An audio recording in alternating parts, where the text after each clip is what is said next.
How's it going? So, question of the day. Where and when do you watch these videos? Do you watch them on your phone? When you fall asleep, do you have a laptop? Do you have a computer? Do you wear headphones? Drop a comment. Let me know. I need your comments. I want comments. Give me comments. I'm gonna start being like, if I don't get 5 comments, I'm not making my next video. Which isn't true. I'm gonna make the videos whether or not you watch them or comment. But please comment, because I like it. I like responding to them.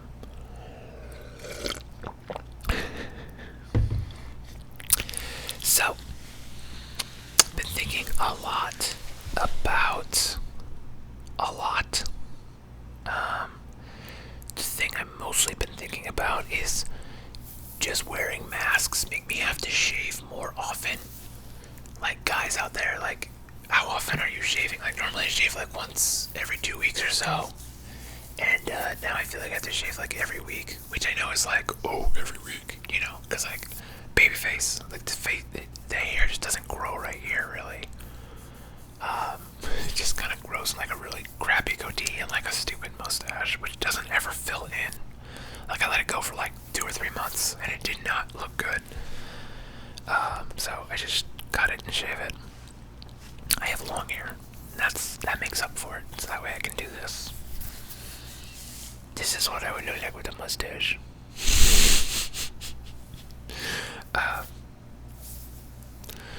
But I've had short hair before. You know, I used to shave it when I was a kid. I just said, a number 3 all the way around, please. That's what I'd say. When I was 8 years old, I felt real fancy. Number 3 all the way around. Psst, just a solid buzz cut. I also had a flat top for a little bit. We don't talk about that though. Oh man, life, right? Dumb haircuts when you were a kid. Your parents just let you do it, and they're just like, whatever, whatever, shut up, just go over there and get your hair cut. That was a different time. Now the kids have the Xboxes. Back then we didn't have Xbox, we had Nintendo. And N64. Mario Kart 64. Oh, that's a game. What's your favorite N64 game? If it's not Mario Kart 64, it's probably GoldenEye or Perfect Dark. And if it's not one of those 3, you obviously didn't play N64. Because those were like I guess Super Smash Bros. Might be. But I never played that on N64. I only ever played it on the Nintendo Switch. And that was kind of fun. I had a good time playing the Super Smash Brothers. I got pretty good at it, and I'm too good for the computer, so now I just don't play anymore. So it goes. I've never really played a ton of video games. I have been playing Zelda Breath of the Wild. Again, I already beat it once, and I'm replaying it on Master Mode and realizing it's way harder, because the enemy's life regenerates. So like when you fight the bosses, like if you don't like beat them up quick, like their health comes back and you're like, damn it. That's not good. This is too hard. All my good weapons are gone. But it's still fun. You just die out way more. So there's that. And even like the little guys kill you. And you're just like, what the crap? I used to beat these guys up. Now they're bullying me. It's not fun anymore. Oh man. Video games. I was addicted. The game I was most addicted to in my life was Halo 2. And I'm not kidding when I said I would play that game. Like when it came out, I would go to work, I would go to school, and I would play Halo and like sleep for a little bit. But I was playing Halo for like 12 hours a day, every day. I got pretty good. There's something magical about that summer of Halo 2. And that year for my birthday, my mom was like, what do you want to do for your birthday? And I was like, I want to play Halo, and I want you to bring me Chinese food for dinner, and that's it. And that was it, and it was an amazing birthday. Let me tell you what. And they re-released Halo on PC, and I got to play it, and it was fun. It didn't have the same magic, because no one has headsets. And so, or if they do, they're on Discord or whatever, and so it's just not the same without, people blasting terrible rap music and saying all kinds of, like, derogatory terms and calling each other very, very, very ugly racial slurs. It's a different time. It was the early 2010s or whenever it was. I guess it wasn't even 2010 yet. It was like 2007 or 8, something like that. It's weird. Sometimes you go back and watch some movies, like comedies from that era, and like not all of them age well, and there's like a lot of like sexist stuff and like ableist language, and you're like, you can't really say that anymore. So a lot has changed in 10 years. I think the internet has made people more empathetic because you can experience other people's lives to a degree. I mean, obviously not fully, but you get a better window into like the trials people go through. So I think, that's improved the world for the better, and I think that's kind of moved a lot of the policy changes. And you can see, I think, the people that are resistant to it just aren't plugged into that network yet. I mean, they will be eventually. They'll have to be, I guess. And I think that's why like younger generations are going to become more and more liberal. But that's politics. We don't want to talk about politics. We want to talk about good things like puppies or unicorns, if you like unicorns. I once had an idea to write a movie where it was like, or maybe it was just a novel. Whatever. So the basic story was a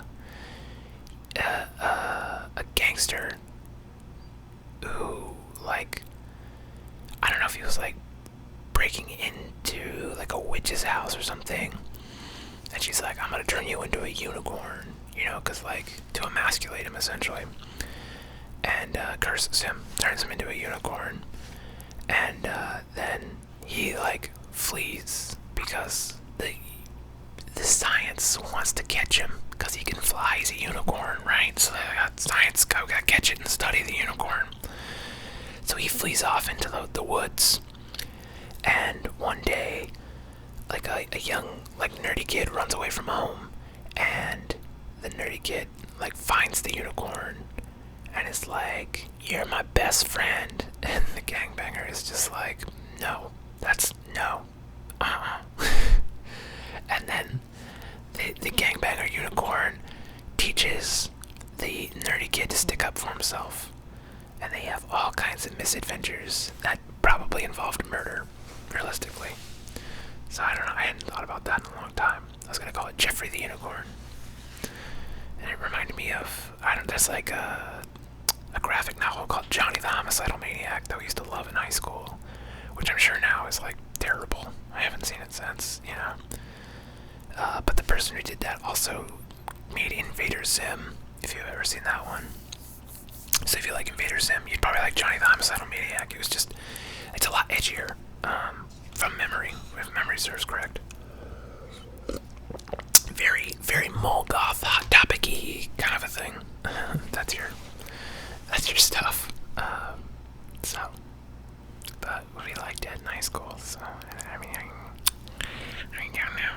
Anyway, but that was an idea I had once. I got so many ideas for, like, movies. I just can't, like, focus enough to sit down and, like, write them. Even though I've read, like, books on screenwriting a bunch of times. I think I just need to, like, really sit down and do the process from, like, start to finish once. Because all the short films I've made have been, like, real short, where we, like, come up with, like, a rough idea, and then we just go film it, and we film it in a day.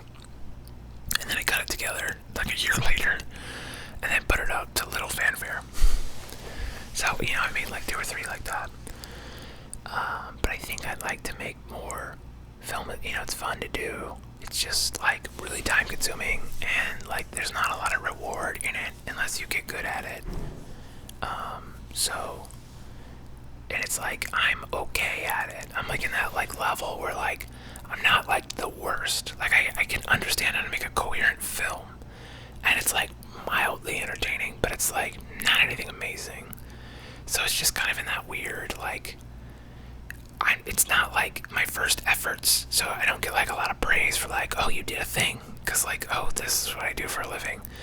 But it's, like, not good enough to be, like, that's pretty good. Or, like, way above that, we're like, wow, they should let you make movies, kid. It's just kind of, like, in this weird valley. That's what happens. It's like, you did a thing for the first time, and, like, okay, now you've been doing it for a while, and it's just, like, Now we're judging you on its actual merit, so now you're much lower until you like get good. And to get good, obviously you have to do it, to practice, to work those muscles. You know, you can't read about doing push-ups. You got to do the push-ups. So I think I just need to just step up and just start making them films. Yeah. Maybe. I don't know. I've been thinking a lot about lately about how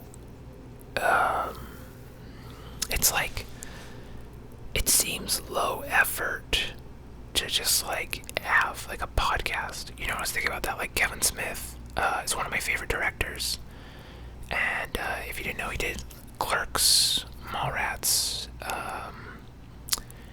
He did a film called Red State. He did a film called Cop Out, Jay and Silent Bob. All those are his movies.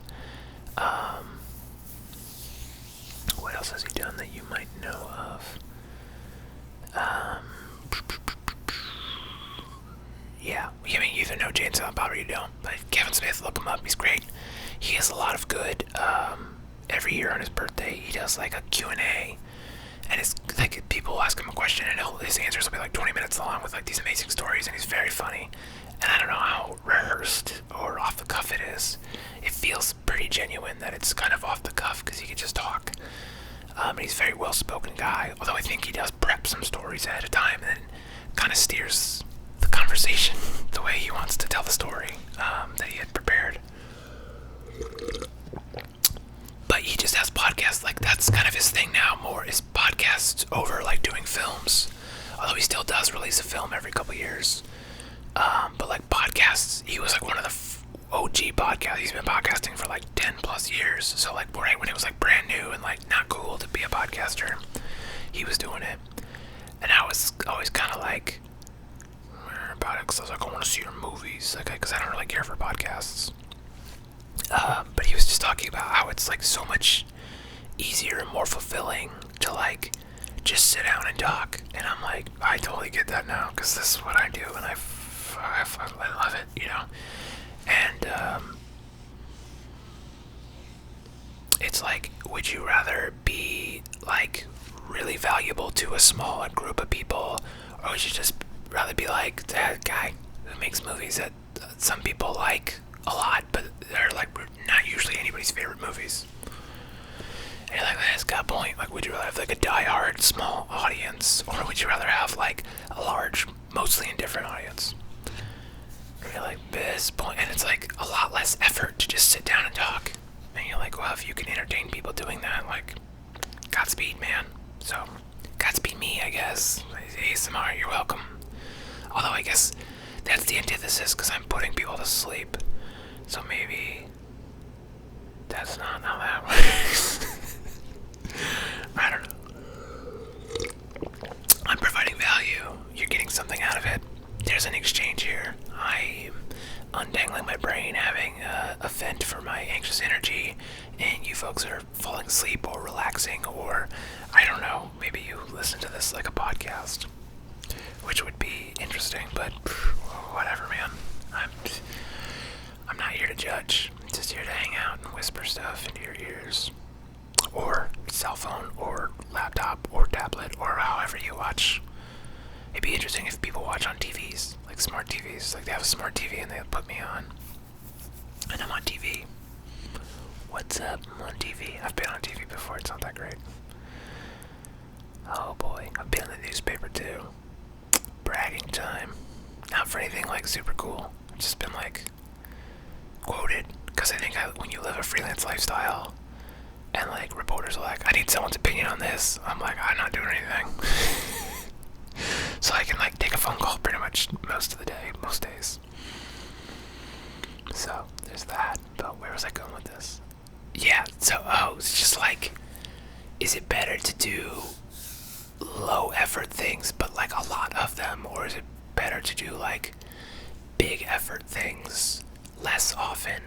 And you know, it's like I was saying, this was like a couple weeks ago, I think like one of the keys to success is just to have more at-bats, like more attempts. And I think like every video I upload is like an attempt at. It's not an attempt at going viral because I don't think these ASMR videos will ever go viral.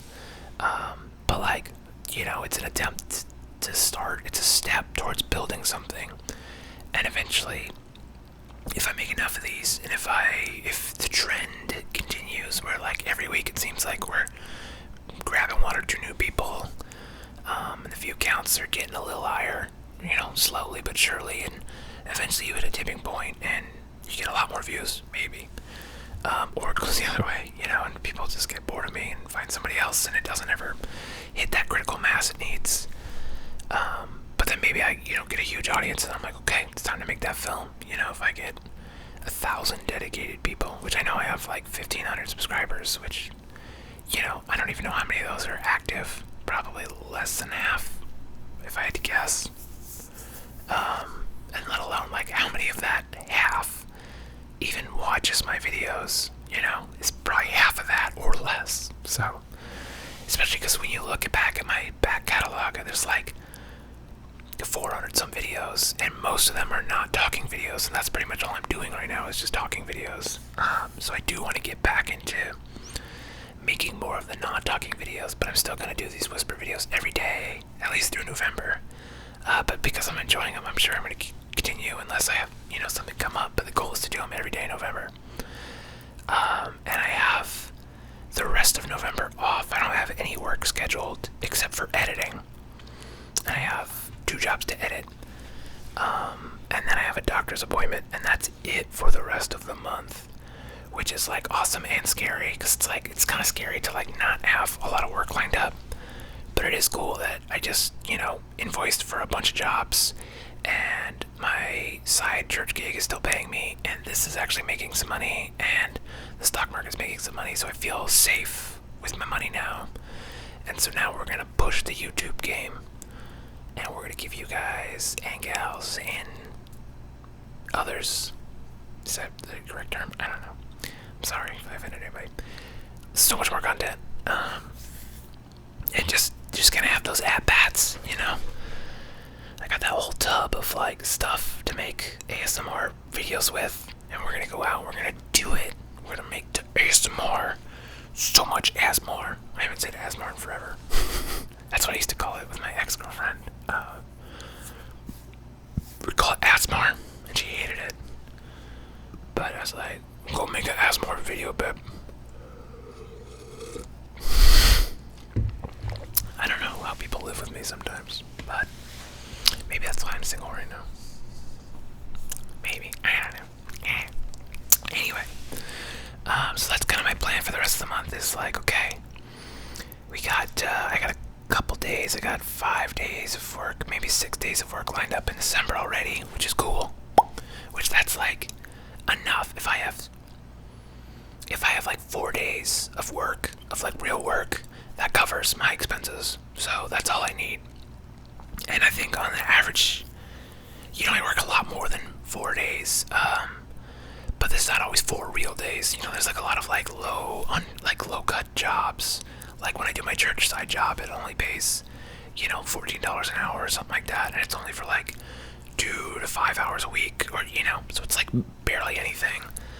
And then there's sometimes we'll do like photos for like nonprofits, and I'll charge them almost nothing because they're a nonprofit. And I'm like, I know you have money, but like spend it on other things. Like the photos aren't that hard, $50 an hour for shooting would be what I charge, which seems like a lot, but when you figure like it's $50 per hour of shooting. So if we shoot for an hour, I'm gonna have to prep my cameras, and that's gonna take me a half hour.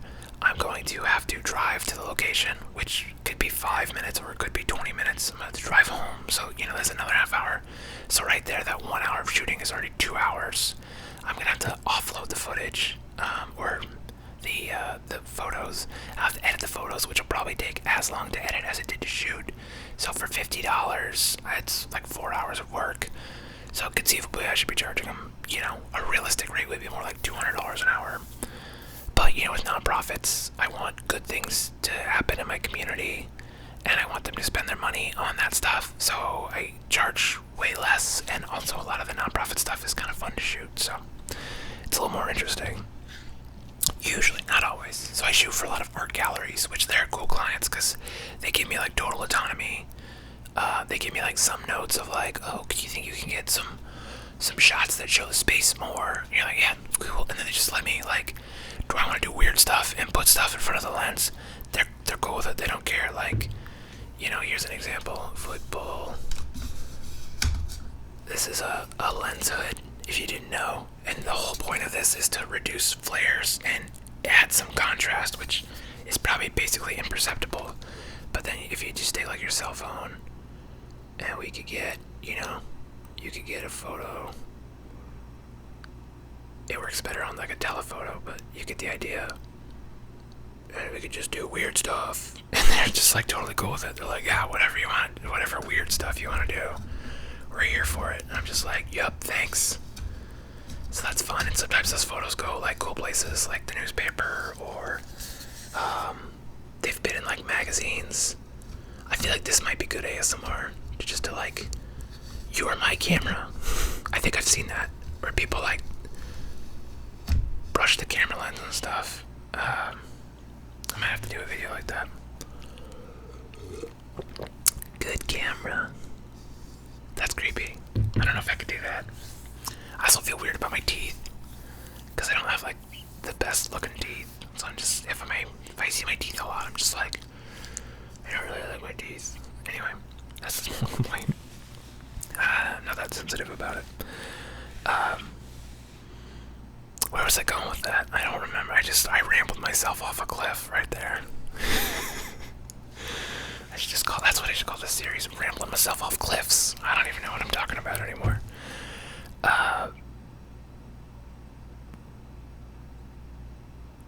Yeah, yeah. So the goal is to obviously have more days of work. If you can get 10 days of work, that's amazing. It doesn't happen very often, but it does happen from time to time. And then obviously when I can book my own jobs where I am the one-man band, where I am the producer, the editor, the shooter, those pay a lot more. But yeah, it's just trying to own your skills, make a living. I think I'm gonna be focused on maybe some education. I got 2 weeks here till my next job. It's exactly 2 weeks until my next job. How about that? Focus on some education. I'm gonna try to focus.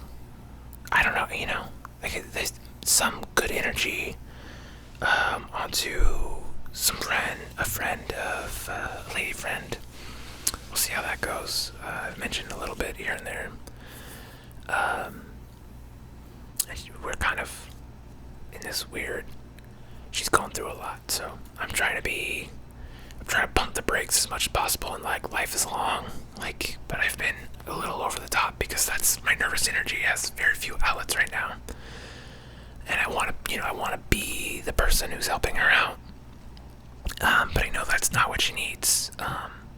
And she needs time to reflect on what's going on in her life.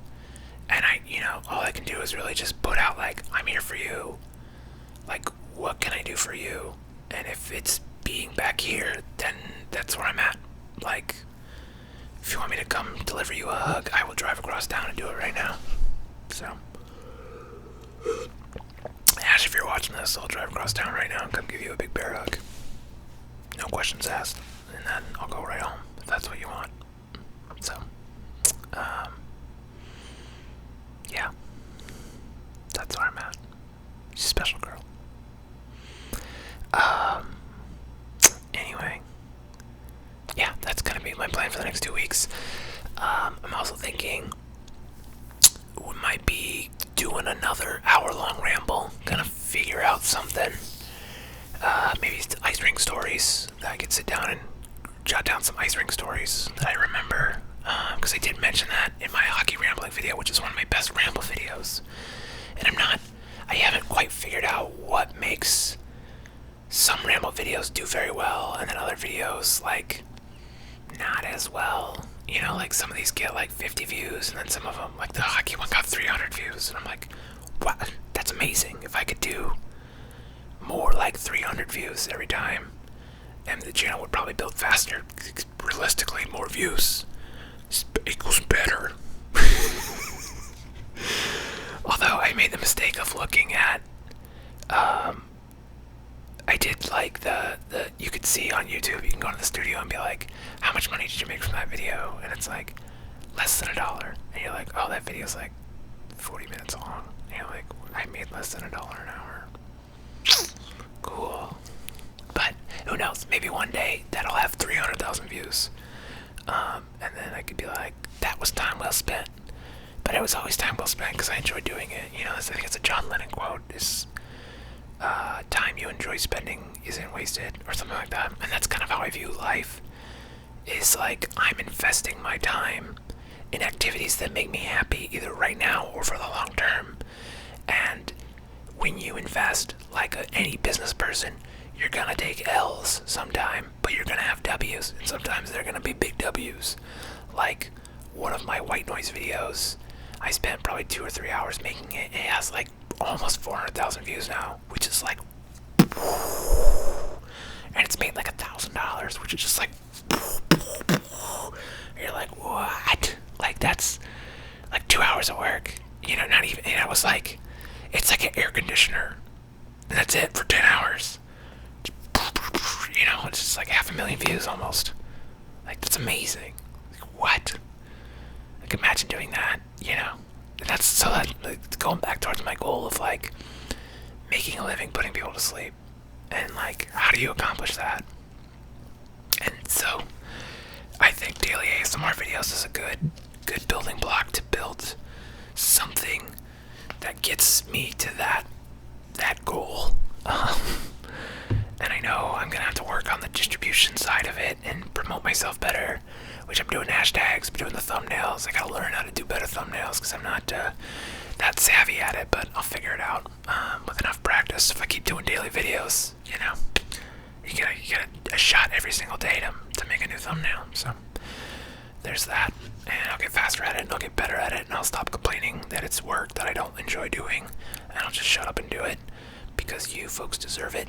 And I deserve it, and the YouTube community deserves it. That sounds really egotistical, but it's true. Everybody needs to sleep, and if I can help them get to sleep, then I can feel good, and I can feel like, you know, there's a Led Zeppelin song, which I think is kind of a cover, but not really. It's called "In My Time of Dying," and one of the lyrics in it is, I must have done somebody some good.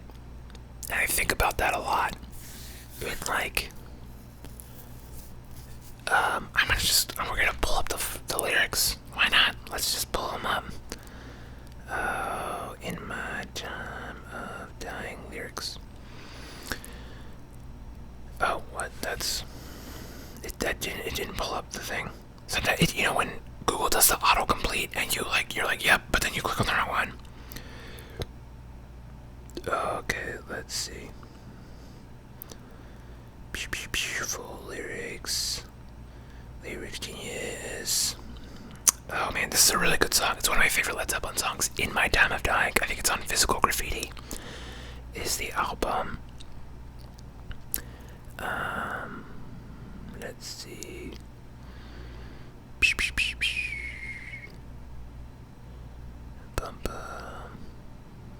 Yeah, so basically the song is about the singer. He's going to the gates of heaven. So here's verse 3, starting at verse 3. Oh, St. Peter, at the gates of heaven, won't you let me in? I never did no harm, I never did no wrong.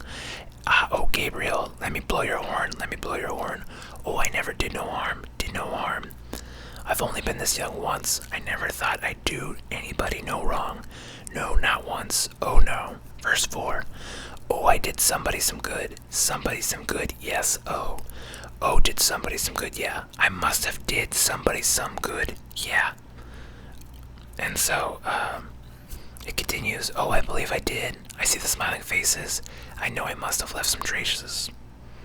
And I see them in the streets, and I see them in the field, and I hear them shouting under my feet, and I know it's got to be real. Oh, Lord, deliver me, all the wrong I've done. Oh, you can deliver me, Lord. I only wanted to have some fun. So, it's a song about obviously a flawed man. And he's done some bad things, but he's done some good things. He must have done somebody some good. And I don't think I've done that many bad things in my life, but maybe I have. I can't control how people perceive my actions. I can only think that I have, for the most part, tried to live on the path of the righteous path. I'm not a super religious person either way, and if you are, that's fine. But I think when I see things like that, those are signposts for me for how I want to live my life. Is like, I must have done somebody some good. So hopefully I've done you some good. I've got you relaxed and in a place to sleep. And if you are still awake and you want to drop a comment, I would hella appreciate that. And if not, hey, you watched all this far, and I hella appreciate that. And yeah, that's all I got today. So get some sleep. Let's wake up, and we're gonna crush it tomorrow, right? Yes, we're gonna do it. Just say yes. Just believe, And I hope you're doing well. And if you're not, well, I hope that changes for you very soon. So, get some sleep. I'll see you tomorrow.